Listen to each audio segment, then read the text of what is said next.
যোৰহাটৰ বাহনা তিনিআলিত অৱস্থিত শুভম বিদ্যায়তন কেন্দ্ৰৰ উদ্যোগত উদযাপন কৰা হয় শিল্পী দিৱস।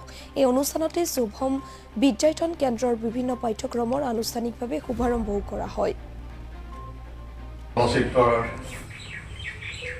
প্ৰথম চলচ্চিত্ৰ যিজনে আৰম্ভ কৰিছিলে তেখেতৰ এই মহান ব্যক্তিজনৰ অৰ্থাৎ শিল্পী